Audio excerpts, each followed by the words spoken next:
Hey y'all, it's your girl Deya Direct. Welcome back to the SuperpowHer Podcast.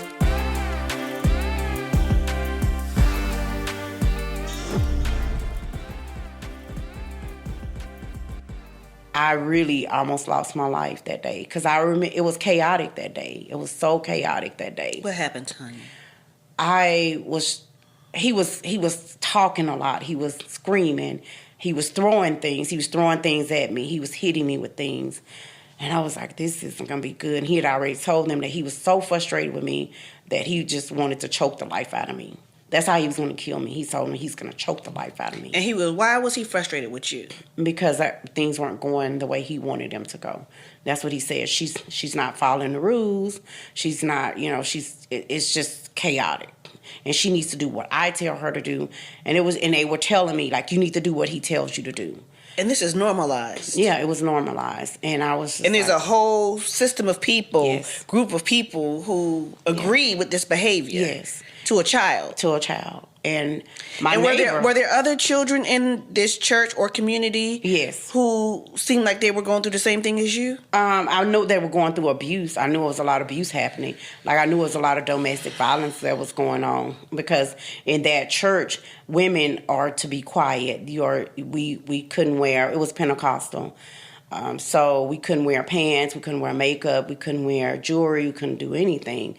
So, I followed the rules. That's just what I did. I followed the rules. And when I got back to the house, it was a lot of noise. And I didn't like noise. I just didn't like noise. And he just kept on. And our signal was if it gets bad, you throw something out the door or you throw something out the window or you come out the door. Just come. Don't worry about the kids.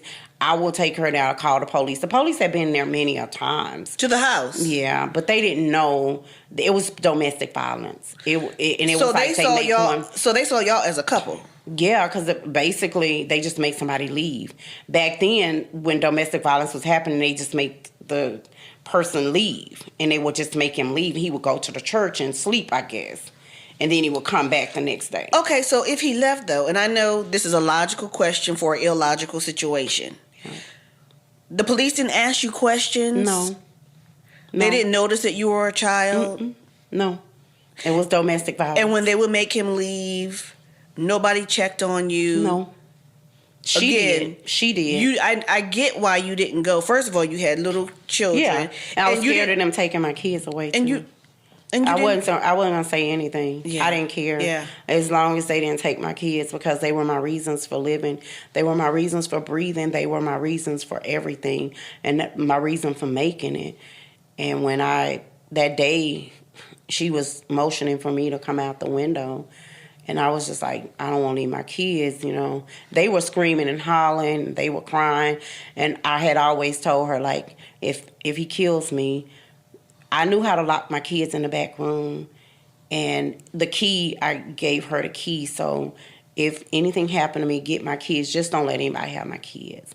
Don't let my family get my kids. Don't let anybody get my kids, because they're already going to be messed up, and I just don't want them to mess them up. They will be devoured. And she was like, that's not going to happen. I'm not going to let you die. And wow. I was going out the window, and he snatched me back in. He threw me into the hallway, because I was like probably a 0 or 2. I was so little, and he just threw me, and I hit the wall, and I could hear my kids. I could just hear them. They were screaming, "Mommy!" How old were they at this point? Oh God, they were like 2, 3, 4. They were, yeah. Do they have memories of any of this? They do. And the one thing that I always tell people. And my neighbor helped me to see this, because my son, the oldest boy, was right there when he was choking me unconscious. And when I came to, my neighbor was over me. And I heard her calling me, and I could hear my kids crying. But it took me a minute to come to. And she was calling my name, Tanya, Tanya, Tanya. Open your eyes, open your eyes. You don't get to die today, baby. Open your eyes. And I opened my eyes, and she was crying. It was the first time I ever seen her cry. And I said, well, what happened? And she was just like, God. She took a deep breath, and she was just still crying. And I said, well, where's he at? And she was like, he ran past me. And then I came to some more. They said they were sitting me up, and she had a gun. And I said, well, where? Oh, she had a gun. She had a gun. And he ran past her. I was just like, why you didn't shoot him? And she was like, I couldn't do that because the kids. And she always told me, she said, they can't help who their mom or their dad is. So I always had to remember that. The police came, the ambulance came, everybody came. And they was just like, oh, next time we're going to come to a crime scene. So they took me to a domestic violence shelter called New Tomorrows. Miss Carol Little ran that New Tomorrows. I asked her, why was it called New Tomorrows? She said, because yesterday was yesterday, and today is a new day. Today is your new tomorrow. You get a new start. She put me in therapy. And I didn't know what therapy was, but I liked it. I like group therapy. I liked everything about therapy. Naively. And New Tomorrows took you and the kids. Yes. And she was a black woman. And she had a fro. I thought she was the most beautiful woman that I had seen too. It was so many shades of brown women there was some white women there too, but it was so many shades of brown women that I was just fascinated with the brown women. Like, oh my gosh, they're so beautiful. And her hair just stood out to me. It was salt and pepper. And Carol is in my life today. Miss Carol Little is in my life today. I love it. And 20 years later, after 20 years, I aspired to be like her. I aspired to be like her, to take women in like she took me and my babies in. I was getting prepared for at the shelter because it was Ladies Against Domestic Violence. Legal Aid had Ladies Against Domestic Violence, and they were preparing me for trial. They found my mama. They got him. They caught him. There was a lot going on. And my brother, the day that I was rescued, my brother actually came, my baby brother. He said he had been looking for me for 10 years. And so you were with this guy for how long? 10 years. I was there for 10 years. So your baby brother was what, like 11? Yeah. When you left? Yeah, he was like my baby. He actually wasn't 11. He was a baby. He was a baby. And he was barely getting ready to be 18 when he found me. So when you got rescued, how old were you? 20. I was getting ready to turn 23. I was 22. How old were you mentally? I was probably in my 30s mentally because I grew up so fast. So I was cooking, cleaning. My trauma happened where my trauma did, but I didn't stay there. From what it was explained to me through my therapist, I didn't stay there. And I just remember going to therapy, and I put them in therapy. We didn't have a chance to lie either. We didn't have a chance to hide. So we were so vulnerable and open, naively. And my kids were singing like little birds. My mama, my daddy did this. You know, they were emotional and everything. And it was like, oh, Lord. These kids, I didn't get a chance to say, shh, don't tell that, don't do that. Brutally honest to this day. They are amazing. But that's what had happened when I was going to trial. Getting ready for trial, preparing me for trial. We get to court.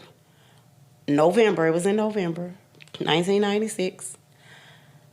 The church folks was there. What? Yeah, they had came to testify on his behalf. How I was promiscuous, I was a hoe, I was everything but the good Lord's child. And my neighbors out there cussing them out. And she was like, you just need to cuss their asses out. I was like, I can't cuss them out. I was so young. I was so naive. Oh my gosh. I was in that state of, I was still just vulnerable. Yes. And she's fighting my battle. She's cussing them out. And they were talking about my mama too. My mama was there. They was calling her a crackhead. They were just really being ugly to her.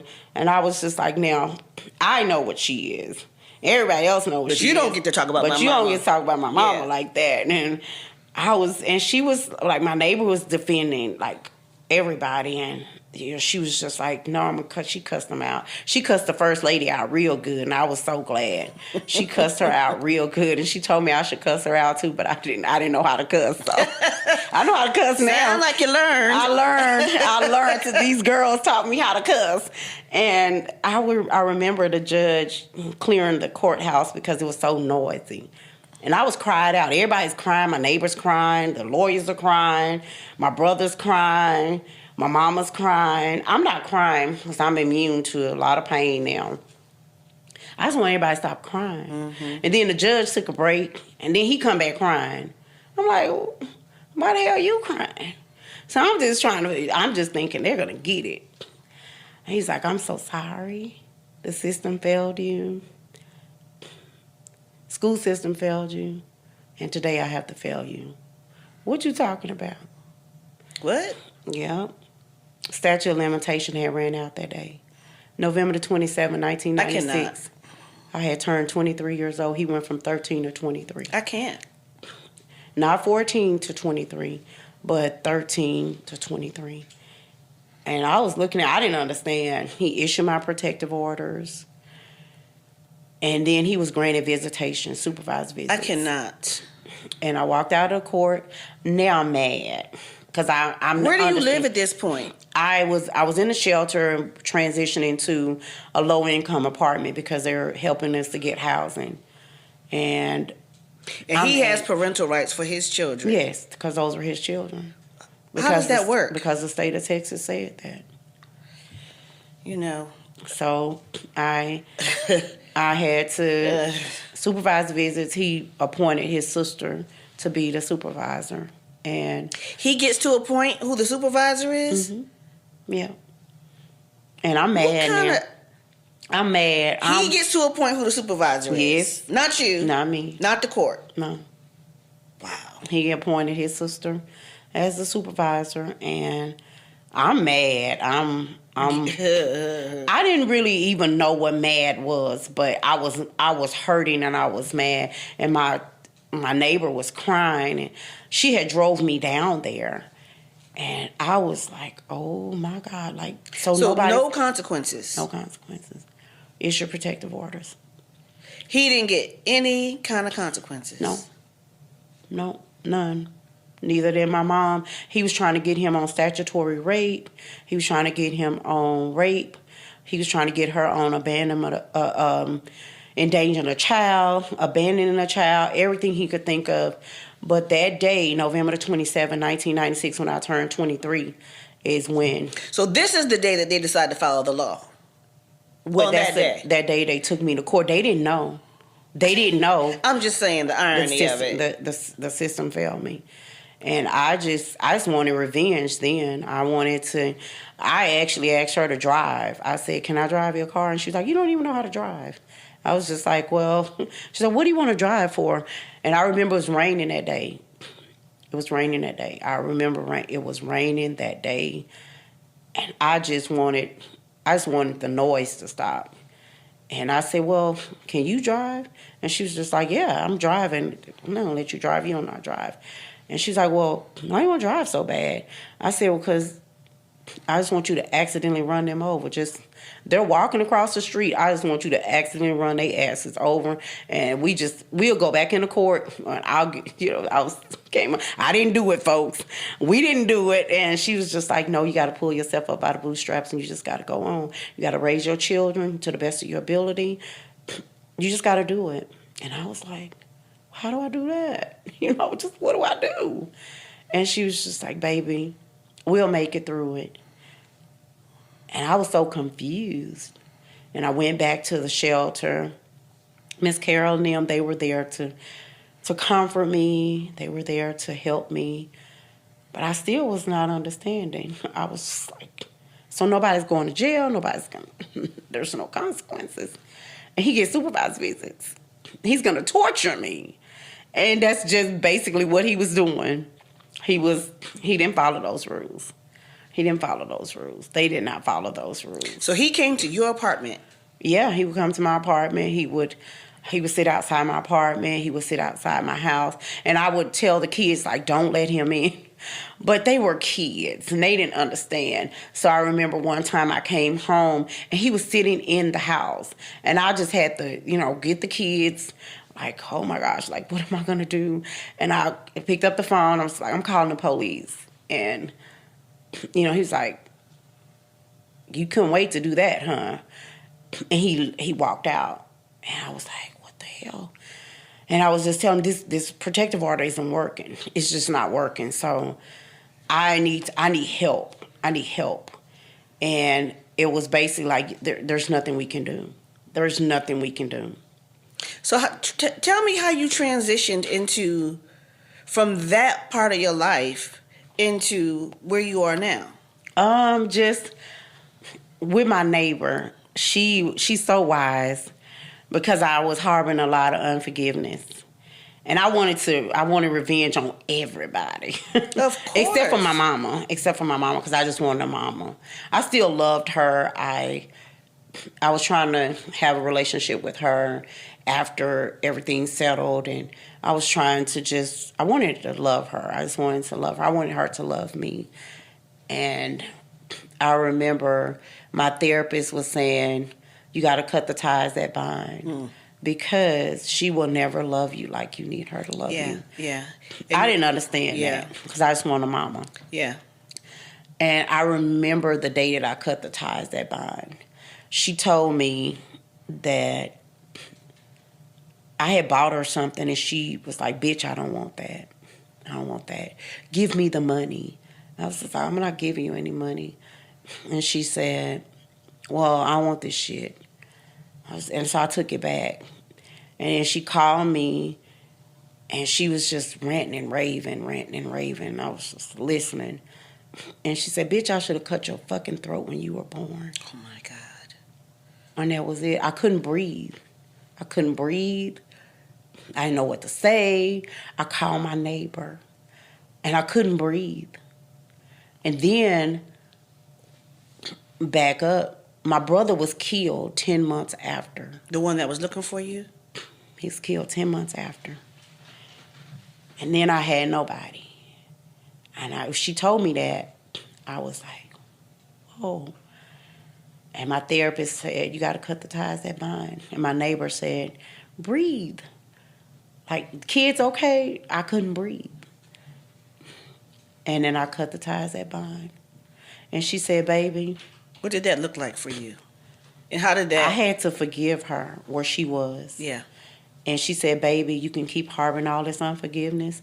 It's just like drinking poison, hoping the other person die. The thing about unforgiveness is we hold on to it because in one sense it feels like it's protecting us. Yeah. Right? But the interesting thing about unforgiveness, not only is it hurting you more internally, you can literally get sick from it. You can. It not only stress, but all the things that it can do, weight gain, all that, but heart attack, all kinds of things. When they say that forgiveness is not for that person, it's for you. It is literally for you. Because you can't have peace. You can't. And so, in some ways, I really see forgiveness as almost like an act of rebellion. Do you know what I mean? Like it's a form of self-care. Yeah. Which of course I'm a big advocate for. And so it's you taking your power back and that energy because you are honing on stuff, hoping for stuff to happen that will never happen. And so all we can do is control the controllables. That's it. And so today you have your own nonprofit. Yes, it was because of my neighbor. I named it It's Going to Be Okay. And because my grandmother would always tell me it was going to be okay no matter what. And she told me, my neighbor said, I didn't save you to sit on it. Didn't understand that at my age, but as I formed the organization, I found myself helping women and children that needed help and that was abused. So I was taking people into my home and I was like, don't do that. Don't ever do that again. And I loved it. I loved where I was. Because every time you do it, you're saving a little bit of yourself. Yes. And not only that, you saving a generation. So you save one, you save a generation. And that's what she had always taught me. So when she saved me, she literally saved my generation. Because my prayer was, God, let me see my kids' kids.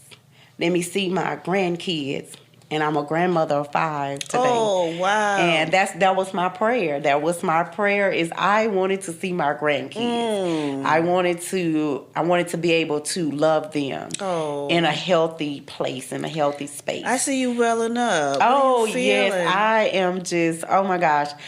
That was my prayer. And now what I get to do when I'm rescuing, restoring, and rebuilding, I'm helping them to rescue themselves, restore themselves, and rebuild themselves. I'm just giving them hope. I'm just a little vessel.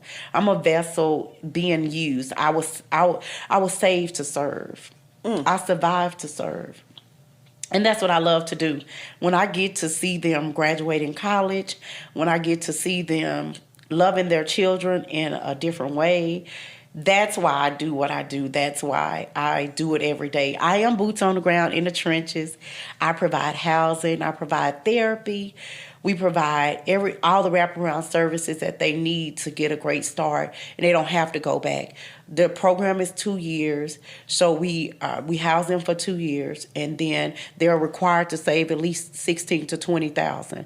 So you ask why 16? Because one of my girls that saved 16, she said, I only saved 16.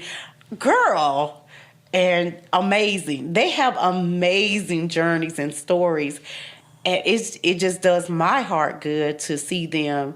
And that's why I continue to do it. I get up every day to say who I can help today, what life I can change today. If it's a smile, if it's a hug, if it's just some love, that's why I do it. I will continue to do it. I live to serve. Your life matters. It does. It mattered. Your life matters. And the enemy of your soul did not want you to make it because God had a magnificent plan for your life. Yes, and so you were saving little Tanya's every day. Every day. And I got a message on Facebook the other day, and I'm never friends with clients on Facebook or on. They follow me, but I don't accept friend requests from them because it's confidentiality. Yeah. But I forgot about a young lady that reached out to me, and she said she commented up under Women of Worth 2024 L'Oreal Paris's Women of Worth post, and she said, "Thank you for saving me and my children's lives." Jesus.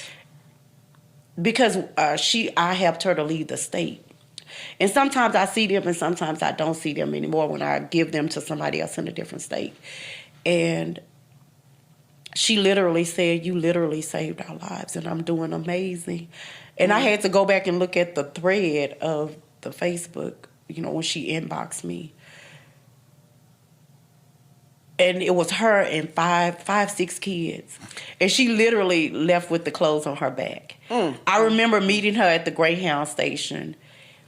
And we didn't even have a lot of money then. I paid for it out of my pocket, me and the treasurer, to get her and the kids to, when they got to their first destination, they called me and said, "We got her." When she got to her next destination, they said, "We got her." When she made it to her final destination, she called me. She changed everything. She did everything that I told her to do. And she called me and she said, "This will probably be like the last time you would hear from me in a long time.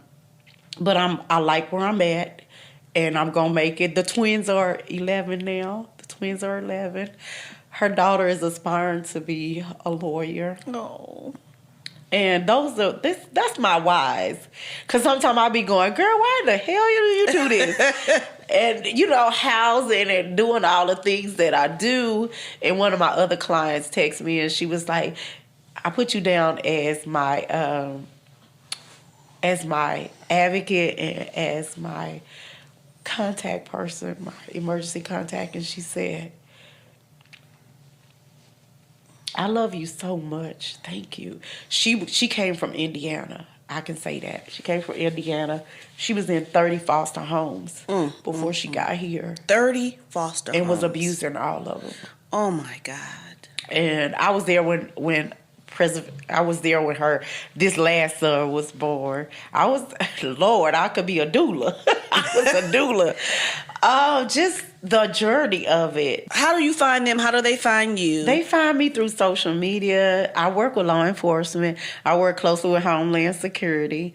I've been doing that for 7 years with Homeland Security. So you do all this under your nonprofit. Yes. It's going to be okay. Yes. Which just got an award by L'Oreal. Yes. And so I actually just saw you on CNN on a commercial.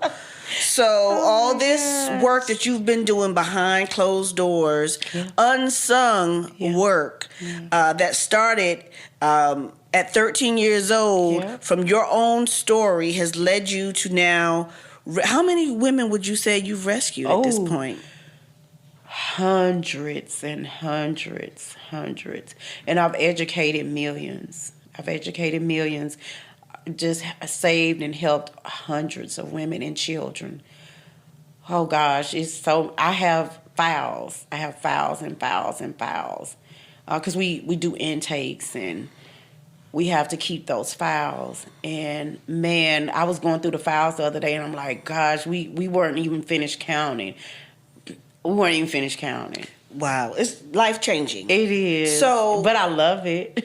And you were purposed for this. Yes. And it's the kind of work that your lived story and my lived experience prepared you for this. Yes. But what a high cost. Yeah. And so when we think about now with human trafficking coming to the forefront, being exposed, right? Like this is the day of reckoning. Yes. And so much that has been hidden that, as you talked about, it's been right there in our faces all along with our uncles and our aunties and the preachers and the leaders happening in corporate America and jobs where you want to advance and definitely the casting couch, as it's called, in Hollywood, or the music industry. And so the way that it's manifesting itself now with P. Diddy and others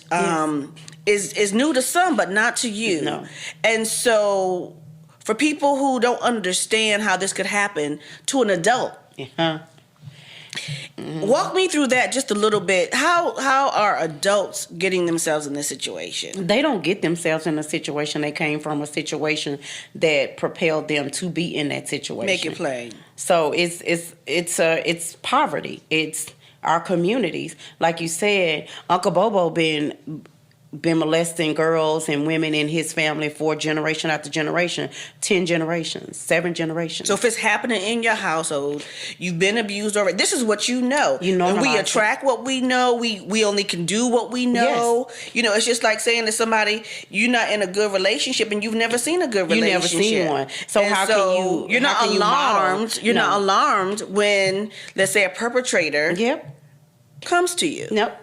You're not alarmed. It's because he looks normal to you. You normalize the behavior. So they don't find, like I said, they don't find themselves in a situation. They are more susceptible because that's what they prey on. They prey on the vulnerabilities of those women, of those children that have been molested, raped, or abused. Those women were children at one time that was raped, molested, and abused. So you got an adult. And some of those perpetrators. Yes. Also. It doesn't excuse their behavior. It does not excuse their behavior. But what it says is that they're doing what was in turn to them. And so that's all they do know is do what was done to you. So here we are. We have just pervasive. It's an intergenerational cycle of trauma. Absolutely. That's really what it is. It's intergenerational. My mama was abused. Her mama was abused. Her mama was abused. Everybody was abused. Yes. So then it's just a cycle of abuse until somebody says no more. So what do you see as the solution? I can only say education and awareness. Being more educated on what human trafficking is, what human trafficking looks like, getting involved. Don't turn a blind eye. My neighbor didn't turn a blind eye. She seen something, she said something, and she did something. She loved me where I was. I can't tell you to do what she did. Don't do that. I do what I do because I'm trained to do what I do. I'm armed at all times, so this is what I do for a living. Now, how did you get trained? I got trained by one of the best in Homeland Security. She's amazing. Oh my gosh, she's amazing. But I got trained by law enforcement. To do what? to rescue.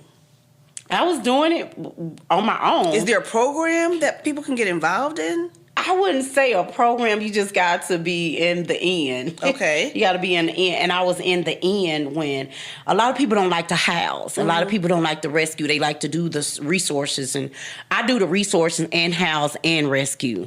It's because that's what I love to do. I love being the first responder. I love being the first on the scene. I love listening to them. I love to hug them where they are. That's why I'm a hugger today. I am first on the scene, and I listen, and I tell them, they'll say, well, we got to trust you. I tell them, don't trust me because you don't know me. I have to earn your trust. You have to earn my trust. And how we do that, we build a relationship. But I don't tell them to trust me because guess who told them to trust them? Mm-hmm. They're perpetrators. They did. So what can we do for everybody who is learning your story, who's intrigued and shocked with all that's going on in our world? What would you have us do now? How can we help you? How can we get involved? What else can we do? You can get involved by being aware, education. We always need funds. You can always volunteer. You can donate your time. If you don't have money or resources to donate, you can donate your time. But you know somebody that knows somebody that knows somebody. See, that's how it goes. To help us, to help them, is get involved like that. And when you say donate your time, what does that look like? That looks like coming to sort through a whole lot of Pampers. We gave out over 14,000 Pampers in the last 3 months.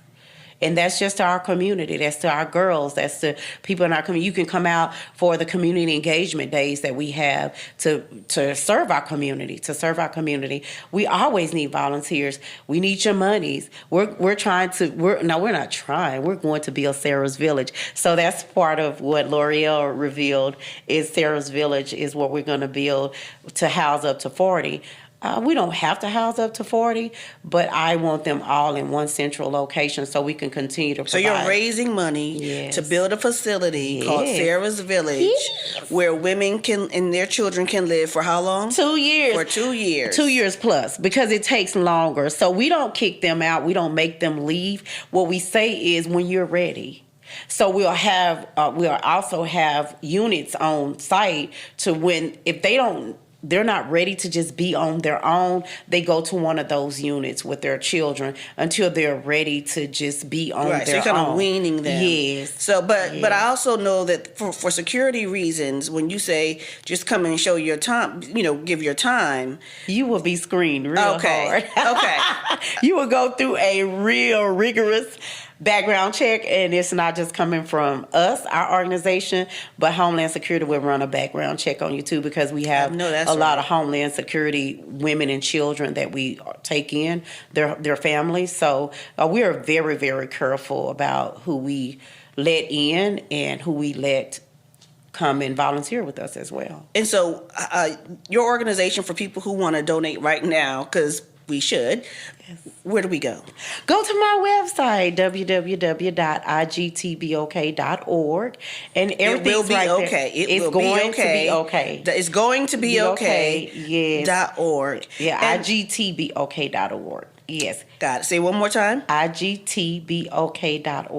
Okay. And you can get involved. It don't take but a second to donate. Every little bit helps to help us to reach that goal to build Sarah's Village for our girls, for our young women, for our families. Because when you save one, you save a generation, and that's what it's about. It's about that generation. As we close, I'm thinking about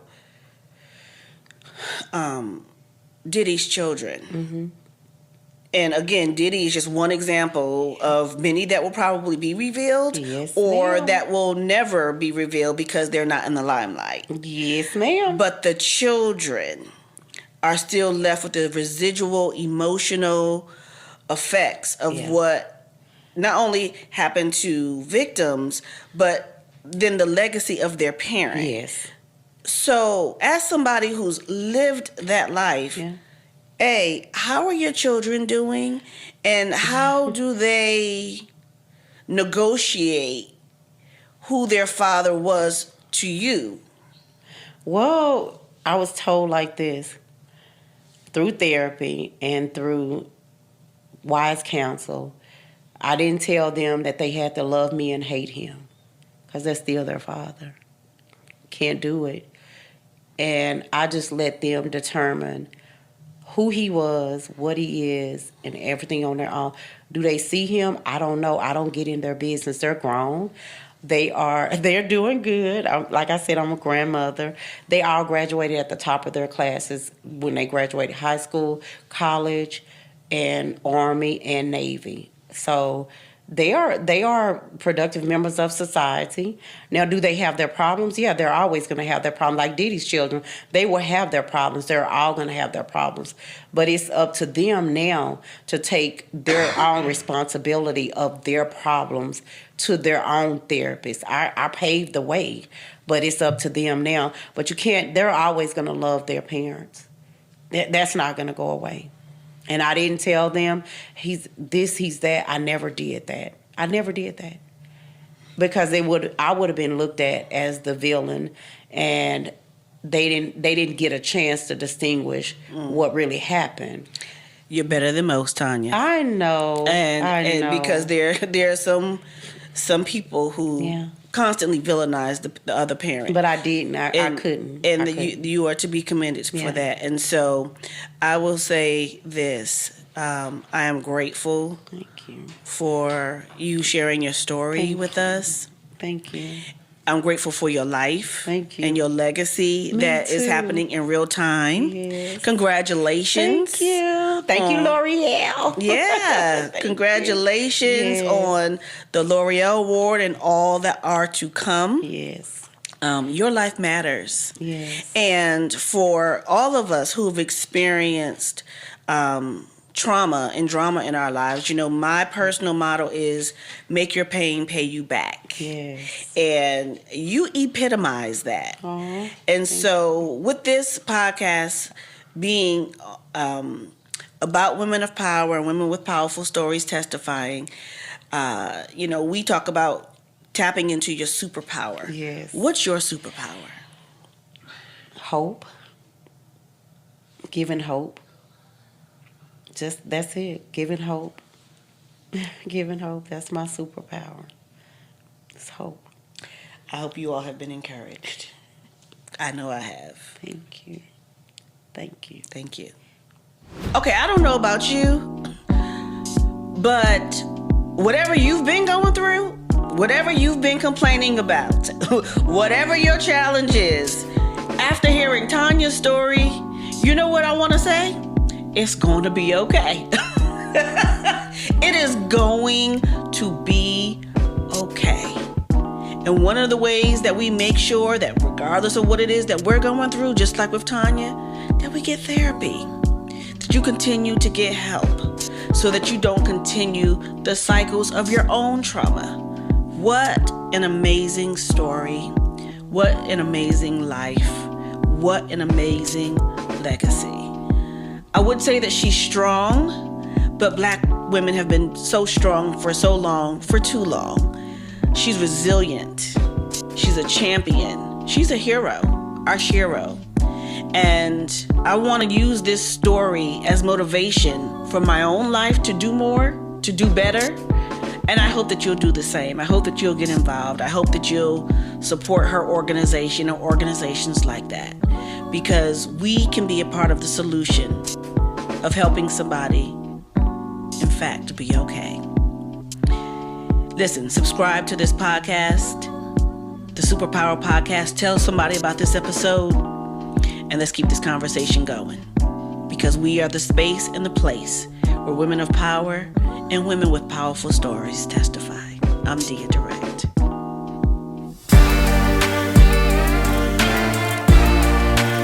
Hey y'all, it's your girl DeyaDirect. Welcome back to the SuperpowHer Podcast. Make sure you tell your friends and your friend's friend to tap in, subscribe to the SuperpowHer Podcast on DeyaDirectTV on YouTube. That's DeyaDirectTV.